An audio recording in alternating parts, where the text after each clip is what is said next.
எம்பிஏல வந்து பார்த்தோம் அப்படின்னா நிறைய ஸ்ட்ரீம்ஸ் இருக்குது. அதில் எம்பிஏல ஐடி அப்படிங்கிற ஒரு ஸ்ட்ரீம் இருக்குது. ஐடி அப்படின்னா இன்ஃபர்மேஷன் டெக்னாலஜி அப்படின்னு வந்து சொல்லுவாங்க. இந்த கோர்ஸ் பற்றிய டீட்டெயிலாக 1 மினிட்ல வந்து ஷார்ட்டாக வந்து பார்க்கலாம். சப்போஸ் உங்களுக்கு இன்டெப்த்தாக காலேஜ் எங்கே இருக்குது, சிலபஸ் எப்படி இருக்கும், எப்படி படிக்கலாம் அப்படிங்கிறத பற்றி இன்டெப்த்தாக தெரியணும் அப்படின்னா நம்ம சேனலில் வீடியோ இருக்குது, வேணும் அப்படின்னா வந்து நீங்கள் செக் பண்ணி பாருங்கள். ஸோ எம்பிஏ ஐடி அப்படின்னு எடுத்துகிறோம் அப்படின்னா இதை பார்த்தோன்னே நிறைய பேர் இது வந்து பார்த்தோம் அப்படின்னா சாஃப்ட்வேர் ரெலவெண்ட்டான கோர்ஸ், இல்லை இது வந்து நிறைய வந்து இந்த ப்ரோக்ராமிங் கோடிங் இதெல்லாம் வரும் அப்படின்னு நினச்சிக்கிறாங்க. உங்களோட சிலபஸ்லாம் வந்து கோடிங்க்குலாம் இம்பார்ட்டன்ட் கொடுத்துருக்கவே மாட்டாங்க.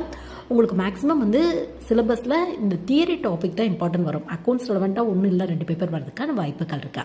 முக்கியமாக இந்த கோர்ஸ் யாருக்கான ஒரு கோர்ஸ் அப்படின்னு பார்த்தோம் அப்படின்னா, நீங்கள் ஒரு யூஜி கம்ப்ளீட் பண்ணிட்டோ இல்லை பிஜி கம்ப்ளீட் பண்ணிட்டோ ஒரு ஐடி கம்பெனிலையோ சாஃப்ட்வேர் கம்பெனிலையோ ஒர்க் பண்ணுறீங்க அப்படின்னா உங்கள் கெரியரில் வந்து அடுத்த பொசிஷனுக்கு ரீச் பண்ணணும் அப்படின்னா எம்பிஏ சூஸ் பண்ணுறீங்க அப்படின்னா இந்த மாதிரியான ஸ்ட்ரீம்லாம் வந்து நீங்கள் சூஸ் பண்ணிக்கலாம். பட் அதுக்கு யூஜி வந்து நீங்கள் கம்ப்யூட்டர் ரெலவெண்ட்டாக தான் படிச்சிருக்கணும் அப்படிங்கிற அவசியம் இல்லை. எனி டிகிரி ஹோல்டர்ஸ் இன்ட்ரெஸ்ட் இருக்குது அப்படின்னா எம்பிஏ